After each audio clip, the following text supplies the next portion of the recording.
Hey everyone, welcome into the Marvelous Marvel Discussion Arena. I'm your host, Expat, along with my two co-hosts, Burley of Burleyman Gaming and Turn-Based Carl.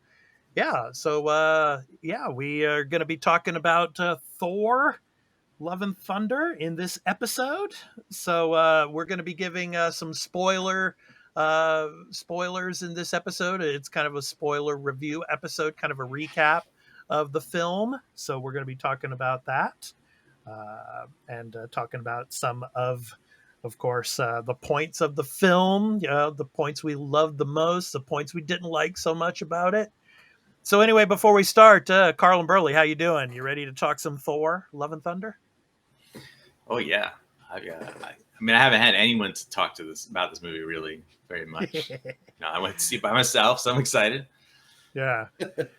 Yeah, there was so much stuff in this film. I mean, yeah, it was really, really interesting. But let's go ahead and start from, say, what was your favorite parts of the film? What did you like about it the most? What did you dislike about it the most? Burley, I'll start with you. What was it that you liked the most about the film? Okay, liked the most about the film? Yeah. I would say just it was very well acted for the most part. Mm-hmm. There is one actor in here I will say that didn't do a good job, and I'll say why later. But for overall, it was mostly well acted. I felt from all the characters. Mm-hmm. Mm-hmm. Carl, what was your favorite part of the film? Part of the film? Well, overall, I'd say that why I actually kind of love this movie is because it is just a very wild sort of Thor adventure, like this sort of bizarre, sort of galactic, romp. I mean, there's all kinds of weird stuff, all kinds of crazy things. Well, I don't think they go to a lot of crazy places, but they go to interesting locations, and it's just that what you would sort of expect when you open up a Thor comic book, right? To just have him do these type of things and go to these places and be in these situations. I really, obviously, I think the moment in what was it called, Omnipotency was like a really cool highlight in this movie. I really enjoyed that setting, that all the characters and things going on there, and the humor in that scene. How did you guys feel about the makeup of New Asgard and how it looked? I mean, it had been made into like a tourist city. It was pretty funny, wasn't it? I mean, I liked how it looked and everything. Yeah. What was the name of the ice cream place? The Infinity Gauntlet sort of theme. Yeah. I forgot the name of it. Yeah. I can't remember the name of it either. Was it Infinity Choices or something like that? Yeah, something like that. And then there was a scene later on where you saw like a neon sign on one of the buildings, and it kind of referred to the film Cocktail with Tom Cruise. It had the cocktail part on there. Yeah, that was on the boat, I think, right? I don't remember exactly, but I know they had one on the building. It was on the boat as well. Yeah, so the boat and the building, I guess. Yeah, I mean, there was a lot of course, the soundtrack. I mean, Guns N' Roses, of course, Sweet Child of Mine, of course, the love, and stuff. And what's interesting is the girl in the beginning of the film, of course, you have that desert scene where you have Gore, of course, played by the actor that played Batman, obviously, Christian Bale. Yeah. That girl is actually Thor's daughter in real life. Chris Hemsworth's daughter. Yeah.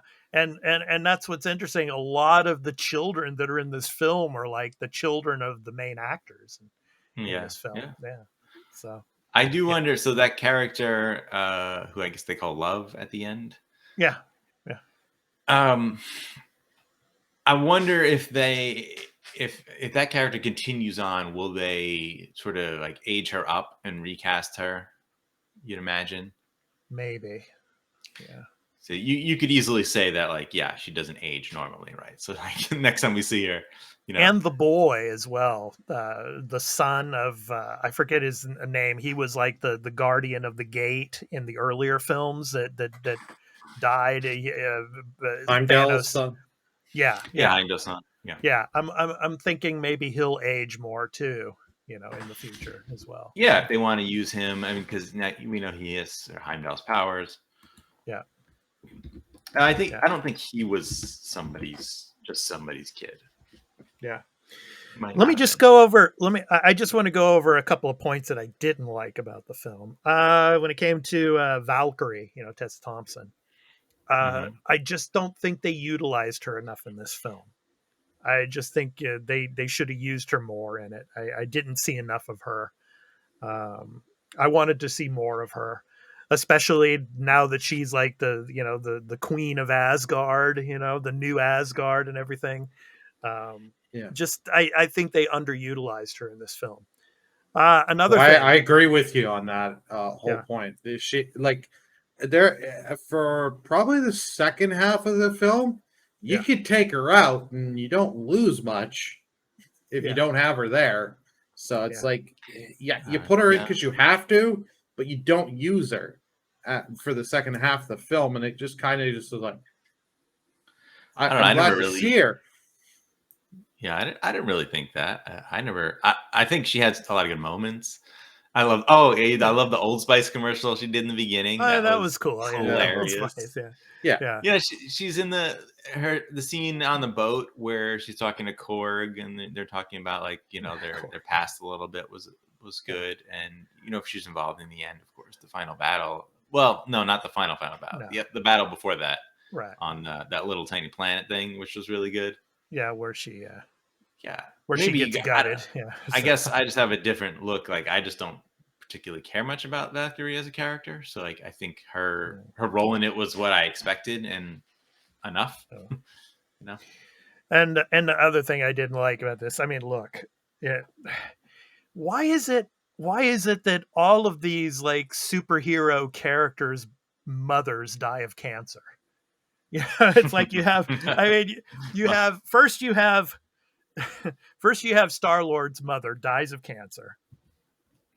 And then, of course, you have Jane Foster's mother dies of cancer.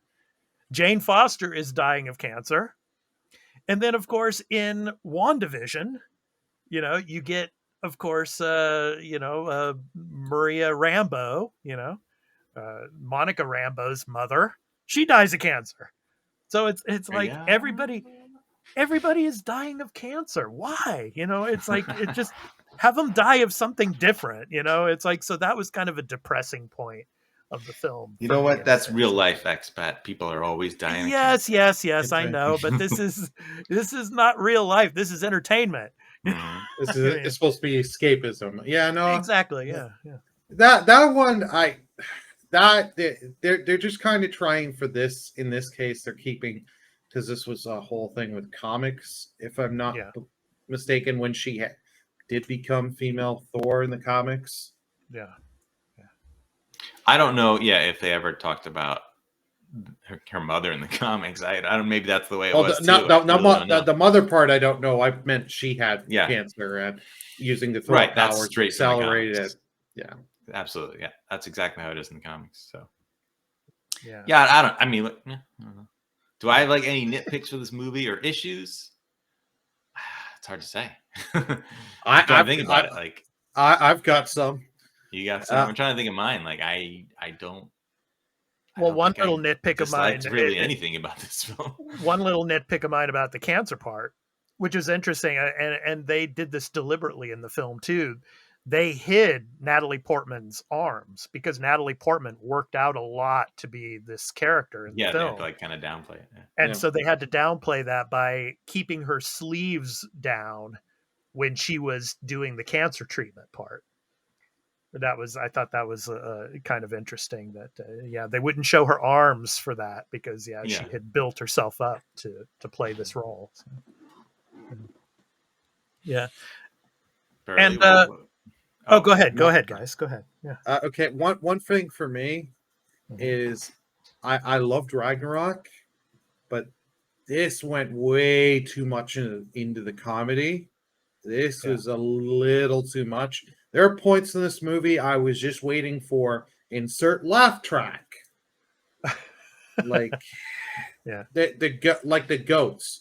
Funny the first time, but when you use it the second and third time, is just like, Oh, okay, come on, Burley, you didn't love the screams? I mean, that was awesome. it was Yeah. funny the first time, but when you Like, "Wah!" overuse You know? when you overuse it, it's just like the bad comedies of the 2000s where they just like, we got to keep repeating the joke.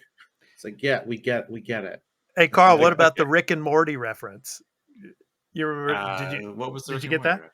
Morty? Remember when the boat was coming into the planet and then it crashed on the planet, like the Oh, yeah, planet was yeah, supposed to be yeah, okay. farther out there? That's No, a that Rick and happens Morty in Rick and reference. Morty too. Yeah. Yeah. So yeah, okay. Yeah, The goat joke bit, Yeah. didn't really work for me. It worked like the first time I guess the first two times, like the introduction to it, and then like when they're on this ship with the Guardians of the Galaxy was good. And then later on, it was a little too much. But then I guess like maybe towards the end, like they did it again. I was like, aha, okay, you got me. So I don't know. It's one of those things. Yeah, it's sort of like an acquired taste joke. As far as the humor in general, like I sort of disagree that it went too far with the humor because Ragnarok went too far with the humor. So this is, to me, this is the same level, if not, I believe, in my opinion, they handled the joke versus serious moments better, or the transitions of them better, because there were a lot of times in Ragnarok, I can name two if you want, that they very, very specifically undercut cool moments with jokes that just like really annoyed me. And in this movie, I felt like they never undercut the cool moments. Yeah. Good old Matt. So like in Ragnarok, when Valkyrie first shows up. Yeah. And then at the end of it, she's like drunk and falls off the side of the thing. And I was like, oh, you kind of killed the cool moment there. And then when Hulk has his cool moment in Ragnarok of like trying to be the hero and jumping out of the ship, and he's like, oh, I'm like gonna transform into Hulk to go fight on the bridge, and then he just like thunks on the bridge and like flops, and I'm like, oh, that would have been a really cool epic moment, and you made a joke out of it. I was like, all right. That one I kind of liked just because it was kind of funny because you expect the Hulk to just pop out, but you don't, and then like 30 seconds. Like, the jokes usually they work. It's just I would have much preferred it to be a cool moment because you got enough jokes in this movie, So and I'm sure fair. Yeah. So maybe there's some of that in this, but I can't think of. Maybe when I watch it again, I'll know. But like in Love and Thunder, I don't remember any moments where I was like, that was super cool, or that would have been super cool, but you cut it with a joke. And I was like, oh, boo. They still got those cool moments in this movie. Yeah, I love that one scene though, going back to the parts of the film that we like a lot, was when Thor was wanting to get the hammer back. He's just wanting to get that hammer back, and then of course the axe just comes, like moves right in front of him. It's like the axe is jealous and all. I mean, that was so cool. Oh, it was so good. I love that dynamic that they brought into it. Like Thor has this sort of like missing love affair with his old hammer. Yeah. The axe is like, but what about me? Yeah, it very much made me think of like Dungeons and Dragons, like your sentient magic weapons. Yeah. Right. That like have a sort of personality to them, and like the fact that two of them would be jealous of, or one of them would be jealous of another. I'm like, brilliant. Yeah. You got me with that so hard. Every time it happens, I love it. Yeah. But I guess one of the central themes of this film is, can gods actually love? Yeah, it was kind of interesting in a sense. Yeah. I mean, and then of course we get, we get introduced to Zeus. I just the accent. I mean, Russell Crowe's accent in this, sounded more like a Spanish type of accent in this film, not It like was a a Greek Greek. accent. Yeah. Okay, I guess to me it sounded more like a Spanish accent, But No, oh, well. it was shit. I think that was like I'm not a huge Russell Crowe guy, but like, oh my god, he was horrible in this. Huh. Like, I didn't think that's where you're gonna go with. I loved him, but all right. I did not like him in this. Like, this seems like they were trying to like capture the thing with Jeff Goldblum a little, like Jeff Goldblum's character from the last one. But like, I did not like this. Him, just his acting, the accent and all that. I was just like, oh, like Russell Crowe took me out of this movie quite a bit. I don't know how you guys feel. I thought he was all right. I mean, I didn't have too much of a problem with him. I mean, he's he's only in it for a certain amount, and then of course, obviously, in the credit scene, later on. Yeah. But, I loved him. I loved this whole moment, this whole scene in the movie, and what I loved about him was that going into the movie with the trailers, like you don't know like what he's going to be like. Zeus is in it, right? And in your head, you have an idea of what Zeus might be. Yeah. And then you get to this movie, and he's doing this Greek accent, and he's this type of like hedonistic character, and I'm like, oh yeah, that makes sense for Zeus. I really love this. Like, I didn't expect them to do that, and it really worked for him. He's just this like just doesn't care. He's just like, I'm the top god, and like we're just gonna do whatever we want. We're just gonna have them. We're just gonna sit here and do orgies whenever. Like what? That's Greek, man. That's the Greek. No, I that stuff I get, but it's just like he took me out. His acting and all that is like. Yeah, and then the part here where we see the image here of him, of course, being held down by Zeus, and then Zeus flicks his hands out, and then of course his whole robe comes off. He's like, "You flicked too hard, damn it!" That kind of reminded me of like in what is it in Endgame when Ant-Man was being flicked off of Stark. It's like flicking him off like that. So, but yeah. Yeah. Oh, you mean I just love the whole. I love the whole like. Okay, Thor is like, oh, we'll just. He's like, we'll just go see Zeus. We'll just ask Zeus for help. I'm like, Zeus is the man. Yeah, Zeus is the man. I didn't think that's how it would happen. I'm like, all right, he just knows about Zeus, and they just go to see him. He's like, oh my god, I love that. He's like in awe of it. And this is like a hero, like he's someone he looked up to. He's like, like I based my persona on him. Like, right. Like I love it. He's like excited about the intro. He's like, oh, this is the best part. I'm like, this is great. I thought it was so good. And then for him to realize that he's just like, as an adult at Thor, it's just like, oh god, this guy is actually pretty terrible. I didn't realize this kid. Like, oh man. Yeah. And he's in denial the whole time. It's like, when it comes to, gore and, killing all the other, gods and stuff. And he's not going to come here. Well, he doesn't care because he doesn't care. Gods, right. Yeah. Like, we're safe here. And plus he's got the sword that can kill a god. I don't want to go out and deal with that because there's a potential I'm going to die. Right. Exactly. I'll just have my orgy. But he's that character. Like, he's just above it all, and he's not willing to risk himself for it. And I like what they did with that. Yeah. I also love how Thor just throws the lightning bolt through his chest and kills him. Oh yeah. Like, wow, I didn't expect that. But then he's not really dead, which is great. He's not really dead. Yeah. And the whole thing, like none of the other gods really do anything. They just send like the robot guards. Just after him, it's like, well, yeah. I mean, Zeus is in charge. They didn't, whatever.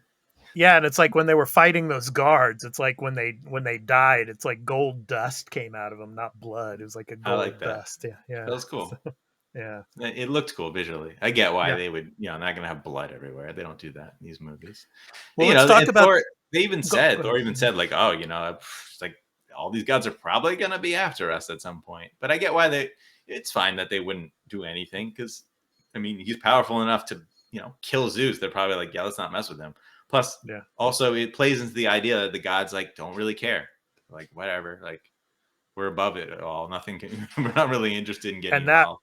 And that was the catalyst to Gore becoming Gore, because, he felt like, he had looked up to the gods and he had, worshipped them and all, and thinking that they would help protect him and protect his daughter. And, that never came to pass. And, then that's what led him to start on his destructive path.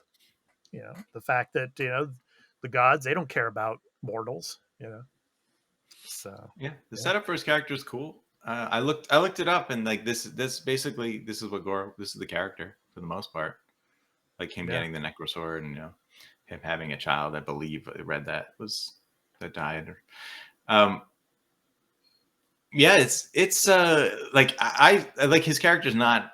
There's not a lot of him in it, but I think his performances and the times he shows up are all really great. And would I like to see more of him? Yes, but I think this is he's a good villain, and the character is what it is. Sort of like the concept isn't going to go too far, so I understand you don't need to put too much more of him in him, because like what else can you really do? Yeah. The one thing that you could have really done is, I guess, shown maybe one other scene of him like killing some sort of prominent or strong god. That would have been good. But yeah. I really liked it. Christian Bale did an awesome job in it. I wish there was more. That was my only negative with it. I like they do a good job of setting up his motivations at the beginning, having his daughter die and go through hell, and then meeting the god he worshipped, and is like, oh, you're gonna help us and all this. And he's like, fuck, I'll just get more people to worship me. And then the sword appears calling to him and all that, and then him just being like, okay, you're gonna die to the god. I love that scene, and then I loved him, just all his little interactions with Thor and them. It was great. It's just give me more. I want more of him. And apparently there is more footage of him that they've chopped out, so who knows, in a future release we'll maybe get some more footage. Yeah, I really like that scene where the kids are in the cage and he just comes out of the shadows. He's like, hey, just telling them a story, and he cuts that off like the servant. Like, oh my god, this is like terror. Kind of, it's pretty terrifying. He does a really good job of being a terrifying villain, and I believe it even in the context of the world, that like he's scary to everyone. Yeah, the first scene where he's attacking Asgard, and all the shadows are extending out, and then the creatures start coming out of the shadows. And I just love it. I was going to say, Carl, that's an ode to the 1990s film Ghost. Yeah. Okay. Yeah. Because the shadows coming out. Yeah. And the shadow. I just love his ability to sort of just like sink into the shadows and pop up at anywhere at any time. And like, especially when they're fighting him on the planet in the black and white thing, which was really cool. Really great visuals. And how the light sort of like every time the light hits somewhere, there's actually color coming into it from the weapons and things. But when Valkyrie gets injured and they're like, all right, we're going to get out of here and run away because we don't want her to die. Which again, it's like, I really like that dynamic, like versus Ragnarok, where like people are just killed off like nothing, early on, but with Hela and stuff. But in this, like, they're like, we got to make sure she's okay. We got to get her back.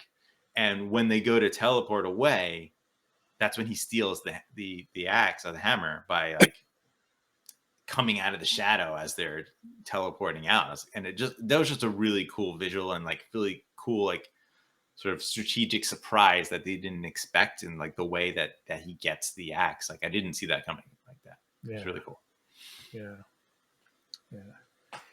Yeah, I like the visuals here too. It reminded me kind of like a Kurosawa film, the black and white, portions of it. It was pretty cool. Yeah. So, and the clashing with the colors and all. So, yeah. But, that was cool to have that in there. Yeah. Great stylistic choice and all that.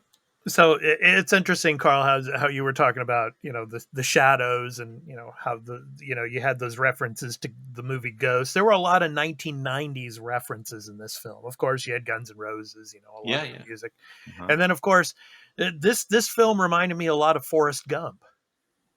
In the sense that Thor is like, in the sense, a traveler, like with the Guardians of the Galaxy and traveling, like a Forrest Gump was traveling. Obviously, the hat that he was wearing, when he was working out, when he was fat, reminded me of Forrest Gump in that way. The Gump hat when he was on the Bubba Gump shrimp, boat, and and all that. So yeah, I mean, and then of course in Forrest Gump, of course, Gump loses his mother to cancer.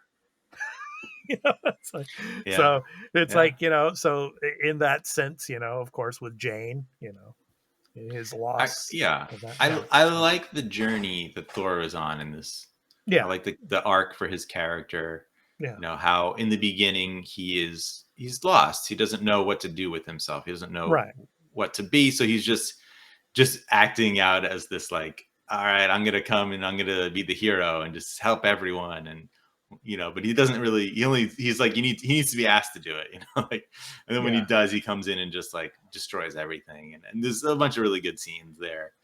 The one, the two vehicles come at him and he does the split. And I'm like, oh yeah, I was just cracking up laughing. That was an ode to Jean-Claude Van Damme, from Bloodsport film. Right. And to him, then realizing that, like, it's more important in his life to have something to lose, right? He's afraid of having more loss, but he realizes that obviously through the events of the movie, especially with Jane Foster, that like it's worth having someone to lose, because otherwise you have nothing. Jane Fonda. I love the joke. Korg, good old Korg, right? Yeah, and then it's like, just like with Thor, always messing up Nick Fury's name, calling him Nick Flurry, Nick Furry, So I also love Jane Foster's sort of like bit of like, she's only been a superhero for like 6 months or something like that. She's like, she doesn't really know what she's doing. She's just trying to like act like Thor would act. I'm like, that's great. I love it. She's trying to have like a catchphrase or something, and I'm like, this is great. Yeah, I enjoy that. Yeah, and we got some small cameos, of course, from the previous Thor films, and of course from the Avengers. The scientist, obviously, that worked with Jane Foster. He's in it. Oh yeah, briefly. Eric Selvig, real quick. Yeah, Selvig. Yeah, and of course her friend from the first Thor film, Darcy. Yeah, of course from WandaVision. Yeah, it's the first time we've seen her since WandaVision. So yeah. Speaking of Darcy, though, I mean, I'm wondering if she has some kind of powers, because of Monica Rambeau. She gets her powers from, what happened in WandaVision. You would think Darcy would have been affected just a little bit as well, because, of what happened in WandaVision. But they didn't want to address that. Yeah. So, So, did you guys like that they did the flashbacks with Jane and Thor and like their relationship? Because I thought it was cool. To actually see that. It's something that we never knew. Yeah. Well, it's just not, if you're gonna build, this is spoiler filled, so if you're gonna build to this relationship and that she's going to die, you kind of have to give something, because I know people that skipped the first two Thor movies and went in with Ragnarok. That was their first Thor film. Okay. Wow. Yeah.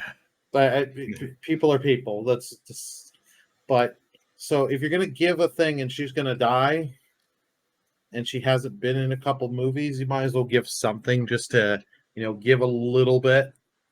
So that way it gives some history and give us something we haven't seen. Yeah. And I love the explanation for why she was able to use Mjolnir. Yeah. Like him like speaking to the hammer, telling it to protect her, and the hammer sort of interpreting that as, like the way Odin used it to make this sort of like, I don't know, spell, sort of, give it enchantment. a new enchantment, which Yeah. which again plays into later in the movie, which I love this as well, that Thor uses that same power to like imbue all of the children with the power of Thor, and he's like, for a limited time. For a limited time. Yeah. Yeah. And they Yeah, all that's like, pretty cool. he's like, grab a weapon, grab something, anything Yep. that you want. And the Anything, one girl yeah. has like the doll, and Yeah. later she's like blasting people with it or something. I'm Yeah, like, that's cool. I love Yeah. this is Yeah. great. Yeah, it was cool. All right, guys, let's go to the end of obviously the end of the film, of course. Jane, passes away, but of course, and they go to the that other realm. Of course, she goes to Valhalla, which was referenced a lot in this film. Valhalla, maybe 5 or 6 times at least. But yeah, I mean, and then of course we get the ending where Gore's daughter, goes along with Thor, and then at the very ending there, they're both going and going out into a fight again, and they're jumping up in the air, kind of like how Thor was jumping up towards the beginning of the movie with the Guardians of the Galaxy, you know. But then again, but at the very end, of course, we get the cut scenes, or the credit scenes and all. But I wanted to ask you guys, what did you think of we get introduced to Hercules in this ending credit scene? What did you think of that? Yeah. I mean, I guess I'll just quickly like Hercules. He is like a prominent sort of rival for Thor. Right. I know Right. at times in the comics, and Yeah. I don't know this actor. I know he was in. I think they say he was in Ted Lasso, maybe, Mm. if I'm remembering that correctly. And I would love it if they do set this guy up as someone who can be a rival to Thor, like in not just like one movie, like in several instances in other, throughout. I don't know how long Thor's going to be continue to be in these movies, but Yeah. obviously he will continue on, and it would be cool to have that rivalry instead of it just being like him being the villain in the next movie and just end Yeah, it because there. Chris Hemsworth is what, like 38 years old, I think now. He's Yeah. been playing Thor since 2011. You should do it forever. Yeah, I mean, He's it's Thor. like how much longer is he actually going to do it? Yeah, because so Burley, what did you think of the introduction of Hercules? It was fine, but you know what? You could have put this in the film instead of the post credit.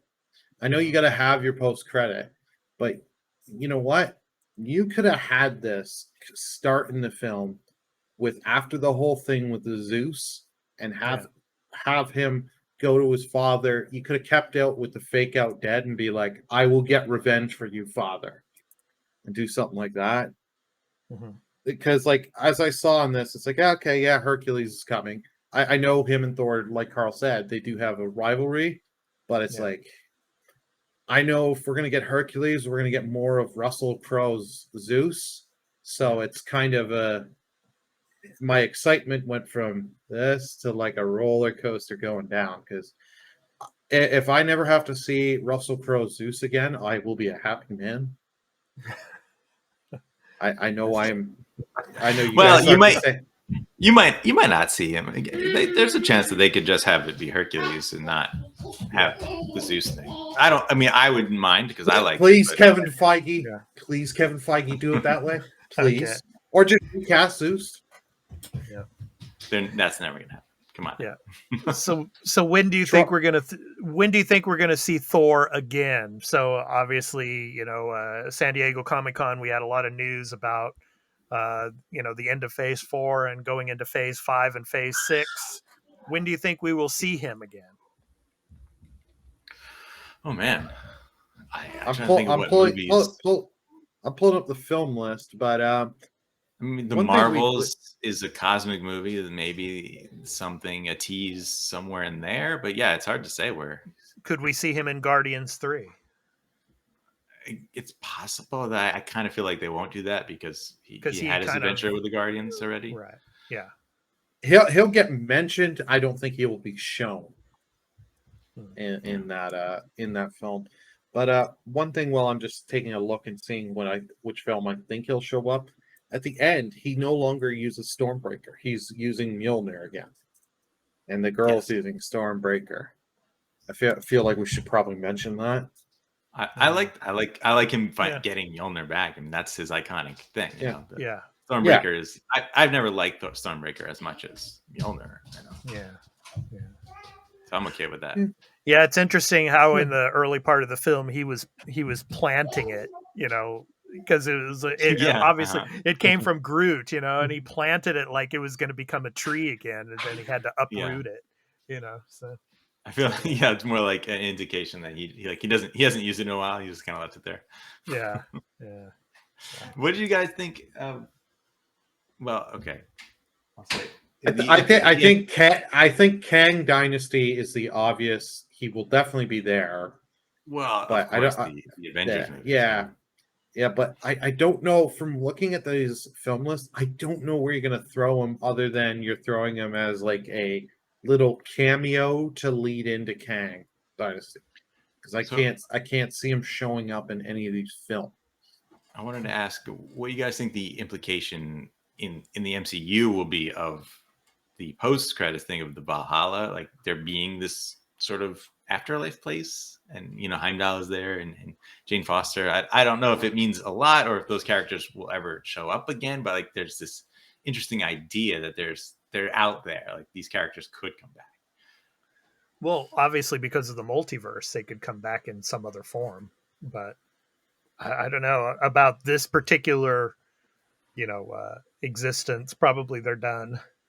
Because we have an afterlife in Moon Knight as well. Yeah. I mean, they're starting to focus on the afterlives a lot now. Well, it's very interesting to introduce like real afterlife places in the MCU, right? Yeah. Well, you could always use it, like we said. You could always bring back for like Secret Wars and stuff. You could bring back Chris Evans, Robert Downey Jr. Right. You could do more with this Valhalla. Give a little wink and a nod that is that them there in the background, not necessarily like you see the back of their head kind of thing. You're gonna have the big moment in what do you call it? Secret Wars, like, you know, Jane Foster, Thor, and Heimdall in his full armor. Everyone's back, you know. Yeah, like everyone. They'll find a way to bring them back. Yeah, right. Yeah. You never know. Yeah. Or like I say, they could be just multiverse versions, but have similar personalities and all. But yeah, one thing I want to say about the tone in this movie and the humor and how that plays out, like versus like going from Thor 1 and 2, Avengers 2 to then new version of Thor in Ragnarok, and that was a very stark change, and I didn't get a feeling of like why that would happen. Obviously they didn't want to explain it, right? It was just that was the new tone, the new direction. Yeah. But I feel in this movie it does have that idea of like his loss and his journey, his personal journey, and where he is in the beginning of being sort of broken and sort of compensating more with the humor, right? It makes it more sense for his character if you want to look at this movie as like new Thor versus original flavor Thor, right? Like I can see that transition a bit more here, and I'm more accepting of it than I was in Ragnarok, because it was just like a hard jump, and it didn't feel like there was a reason for it in any way. Yeah, and then you know how Loki is referenced in this film too. I mean, if you look at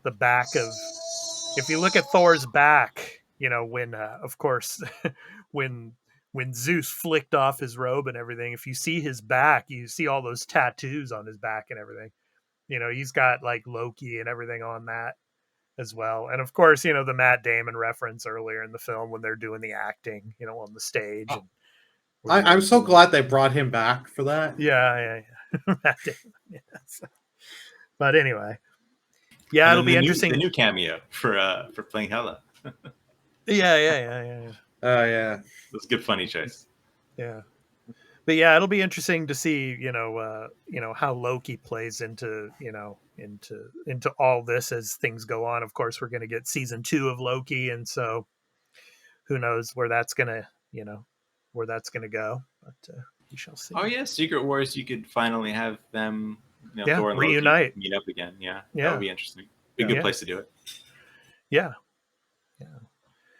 All right, so that's going to do it for us for this recap episode of Thor: Love and Thunder. I've been your host, Expat, along with my co-hosts Burley of Burleman Gaming and Turn-Based Carl. So we hope to catch you in the next episode of the Marvelous Marvel Discussion Arena, where we will be talking about She-Hulk. She-Hulk's going to be premiering in a couple of weeks, so we're going to be bringing you recap episodes of each and every episode of She-Hulk, Attorney at Law. So we hope to catch you for those. So thank you for watching, and take care, everyone. Peace out. Yeah, You flick too hard.